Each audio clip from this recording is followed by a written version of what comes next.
What's going on? We back, Goodfella Sports TV. Y'all know what the business is.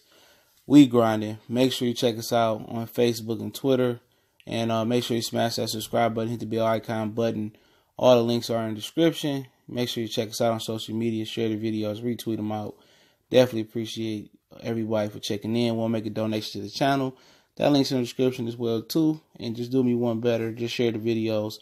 We're on the push to 10,000 subscribers. I decided to drop the breakdown prediction video for Tyson Fury, Deontay Wilder Sunday. I think it was a better day, less traffic, probably less videos coming from me on football Sunday and chilling with the fam. So yeah, it'll be up. Won't be a whole bunch of videos covering it up or a lot of traffic coming through on Sunday.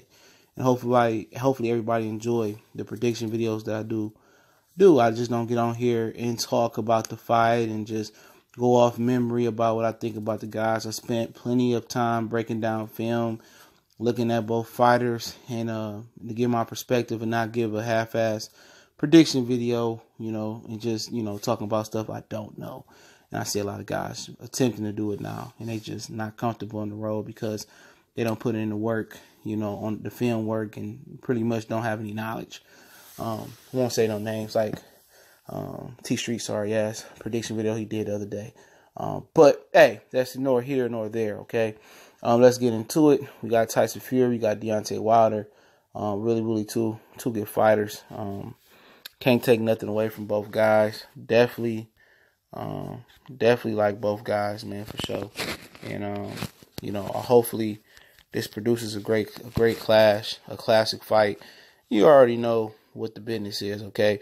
Business is that most people believe Tyson Fury came back too early, and that's the reality, So Deontay Wilder is in a position of, it's a lose-lose basically, unless the pay-per-view smashes through the roof. But Wilder is a 6'7", 83-inch reach. Obviously from Tuscaloosa, Alabama. Tyson Fury is 6'9", 85-inch reach. I think it's a good inch and a half maybe between them. I don't know about a full 2-inch. And if you listen, that Fury has a 2-inch arm reach advantage. Obviously, we know Fury will weigh significantly more. We'll talk about the emphasis and importance on that as well. But let's talk about the strengths. Okay, strengths of Tyson Fury is that he's a gifted mover, a really gifted, fluid mover, even when he was overweight fighting Safari, and even when he came back versus Pinata, that's what I call him. Fury still has excellent movement with his feet and with his shoulders, his feints. Beautiful thing. When he beat Klitschko with foot movement and feints, and Klitschko is he has a beta male attitude in the ring. He fights like a punk. I just keep it real. When you've been knocked out several times, you tend to fight like that, even though Fury didn't have that big hydrogen in his hands. That's what it was. But his movement, his feints, his ring IQ was another big strength. Knowing to circle away from Wilder's big right hand in that hypothetical, just talking. When other fighters, circle into fighters' strong hand. Fury is smart enough not to do that. He'll try to disarm or diffuse Wilder's right hand. I think he has the ability to do it with foot movement, shoulder feints.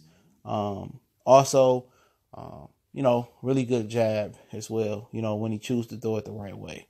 But foot movement, feints, obviously his height, his range, knowing his limitations, knowing that he ain't a big puncher, knowing that he ain't got knockout puncher power in his hands, knowing that he needs to do it by accumulation. Controlling the pace is another thing he does well.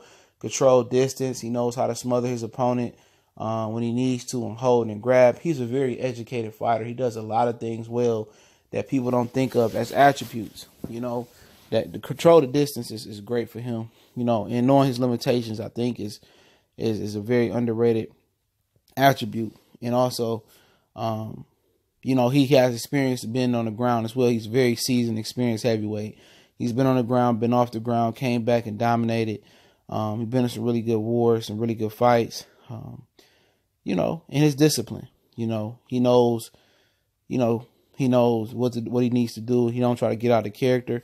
Talking about Deontay, the Bronze Bomber Wilder, obviously superior athlete, You know, exceptional speed, exceptional quickness, exceptional stamina, exceptional brute strength for him, even though he's a little bit light in the ass. And I mean, let me say this: these heavyweights got some of the skinniest legs I seen on men this big, but there's no here nor there. Just athletic ability, speed, obviously the big right hand, but I think he has power in both hands, and it's to be respected. I think the jab has improved for him. You know, I think his defense and the way he slip punches, he kind of slick to himself, and he's worked on that. And I see the improvement with Jay Diaz and Mark Breland has done with Deontay Wilder. You know, I think he's an underrated mover. You know, even though it looks sloppy, I think he's improved. I watched plenty of tape on him. From the Washington, the Spilka fight to the Ortiz fight, it's plenty of improvement in the fluidity and with which he moves in. So that's a very, very positive for him, man. He just ain't a, you know, sloppy as he was. He's a more confident fighter. He has a ton of confidence. But just the athletic ability, the power, I like the jab. He's starting to develop punches like the uppercut. You know, obviously his natural strength and his stamina is huge. You know what I'm saying? His ability to adjust. Okay, let me say that. He adjusts better than Tyson Fury. Tyson Fury gonna roll, you know, he gonna roll with that erky jerky movement till the wheels fall off, unless it's a Steve Cunningham situation where he just put his chest and beat him down.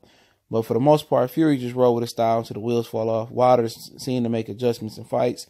Like it or not, and people will try to challenge me on that. Watch the film and tell me he didn't make adjustments versus Spilka.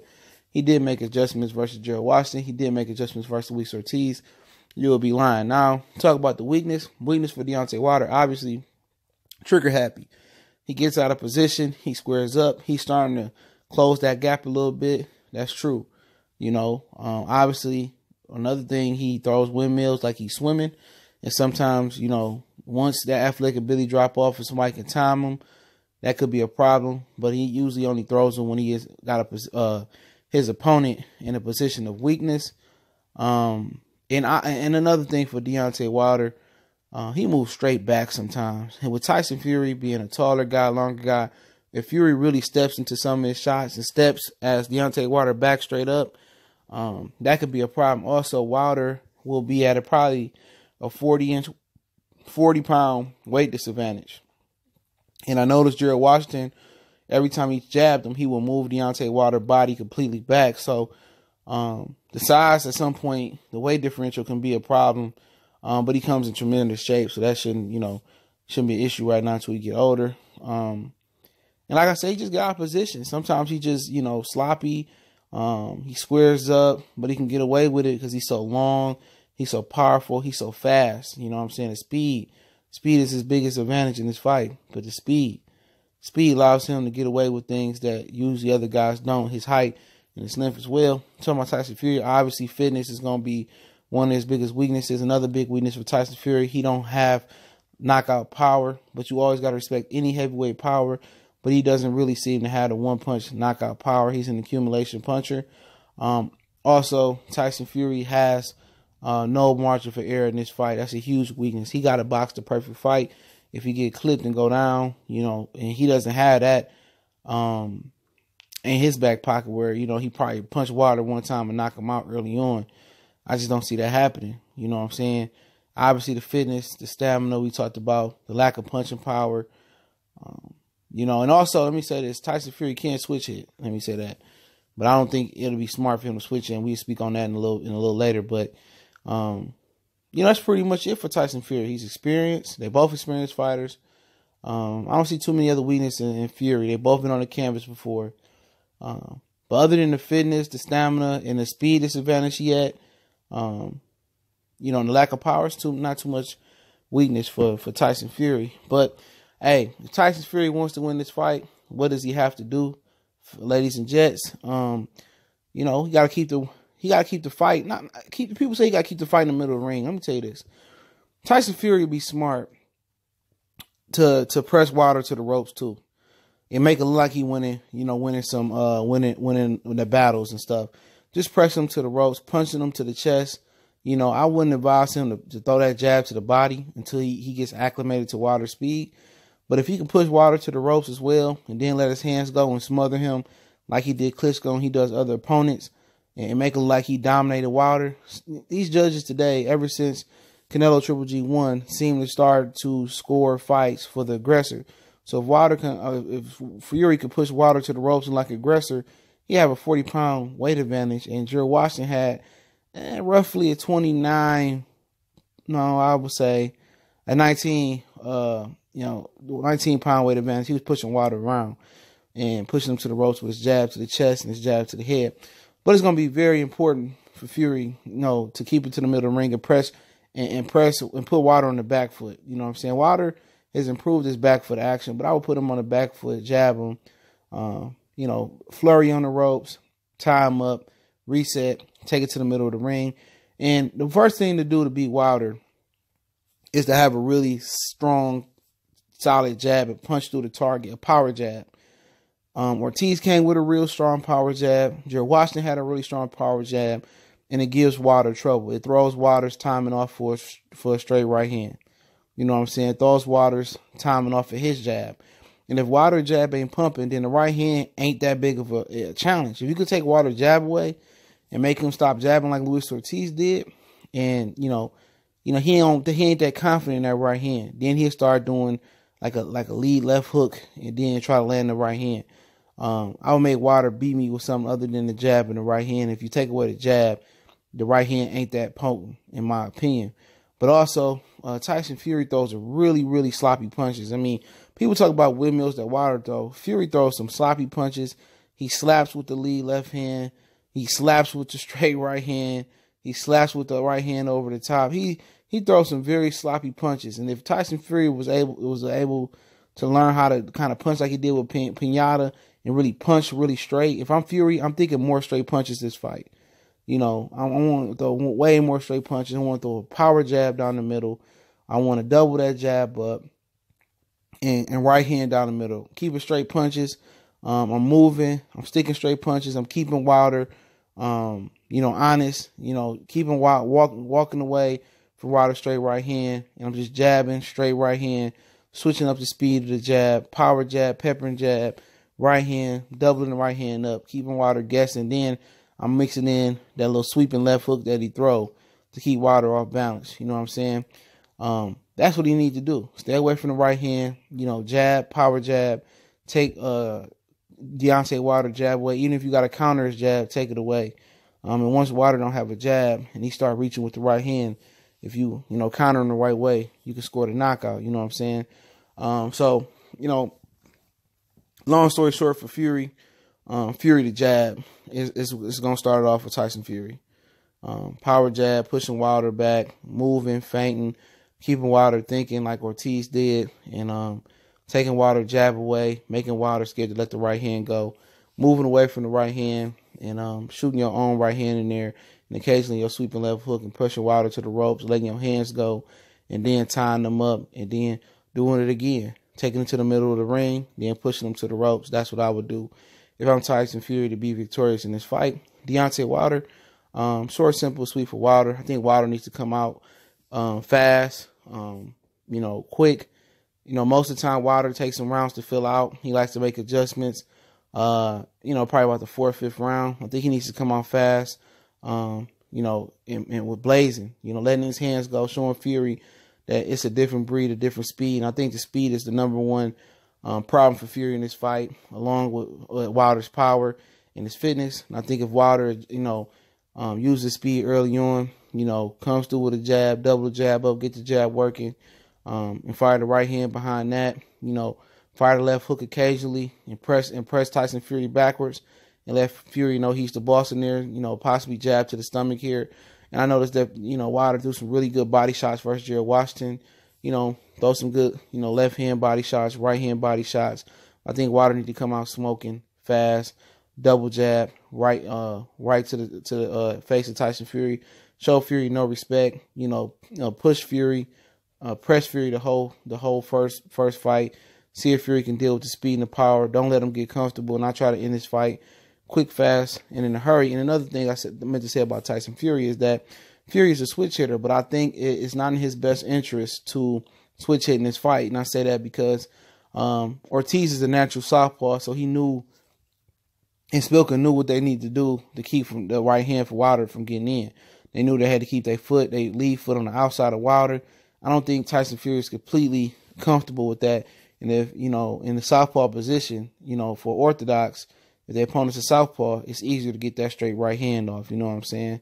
So I wouldn't really play with the southpaw thing. I would stay orthodox if I'm Tyson Fury. But like I said, for Wilder, it's about coming out, setting a high pace, coming out fast, blazing, testing Fury's jaw out, testing his fitness out. And Fury has never been in there with somebody as fast as Deontay Wilder. The reason Fury beat Vladimir Klitschko is because Klitschko was significantly slower and he fought like a bitch. You know what I'm saying? He's scared to get hit. And when you're scared to get hit, you ain't gonna last in no division in boxing, especially the heavyweight division. And Fury figured it out.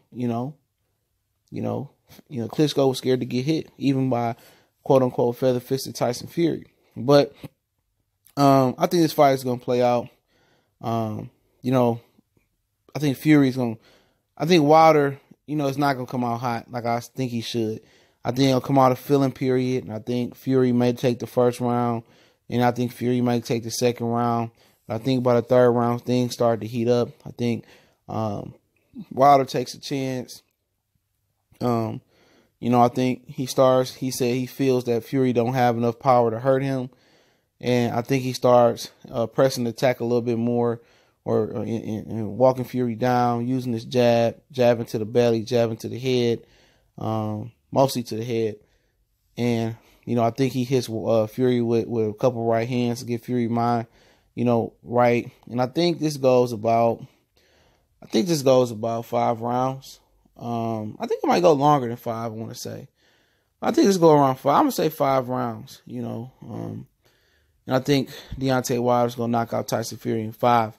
But, beware. If this fight goes 7, 8, 9, 10, and, Wilder hasn't hurt Fury yet, and Fury ain't tired out, I think Wilder could easily be down on the cards to Tyson Fury. Fury is very confident, and I think his confidence going into this fight is very genuine. I didn't believe that he was as confident. I thought he was coming for a check, but looking at him, I really think he believed he can beat Deontay Wilder and come over here and do it.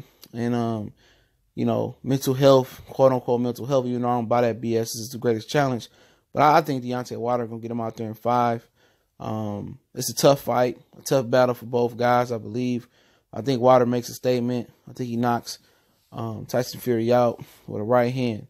Obviously a straight right hand, and I think a left uppercut, maybe the punch that's the highlight reel punch, but I think the right hand is going to hurt Tyson Fury, and he'll come with a left or a right uppercut and KO Fury in the 5th round. I just think Wilder's speed is just too much, let alone fuck the power for a minute. I think the speed, is just too much. He fought stiff Klitschko. He fought a whole bunch of stiffs over in the UK that ain't that fast. He messing with somebody that's really, really fast. He brought Lawrence O'Callaghan in to spar. And he's one of the faster guys, awkward guy, cruiserweights from the UK. But I don't think you can mimic the speed that Deontay Wilder got. And I think ultimately the speed that Wilder brings to the table is going to be too much for Tyson Fury. That's what's going to get him. The power is going to knock him out. But the speed is something that he never seen before. And I don't think he had the proper camp bringing Joe Joyce in and Lawrence O'Callaghan to prepare for Deontay Wilder's speed. And I think at some point that speed is going to take over. And I think Wilder's going to score a 5th round knockout. But would I be 100% shocked if Fury won this fight? No. Fury's a game champ. But I just think fitness, if it goes late, fitness is going to play a huge part. If it goes late, fitness is going to play a huge part. And I think Wilder will have a little bit more gas in the tank and then take out Fury later. He could be down on all scorecards at the time of knockout. But I don't think Wilder going to let it get that far. I think it's the 5th round. Wilder going straight right, good night. And then, everybody in LA will be partying at some club after the fight. But, most respect to both men for stepping up when AJ Punk Butt wouldn't step up and take the fight. And appreciate it for everybody coming through, checking out the prediction video. Don't forget we on Facebook and Twitter. Also, the email is in the description. You can DM me on Facebook, add me on Twitter, or DM me on Twitter, and email me if you have any questions, video requests, or inquiries about the channel. Also, if you want to make a donation to the channel, I definitely appreciate it. That link's in the description as well as the intro music description. And we working, man. Break down prediction videos for every major fight. every fight I feel like doing them for and finding time to do it for. But I do them every major fight. Pay-per-view, Showtime this Saturday, December 1st. Y'all know what it is.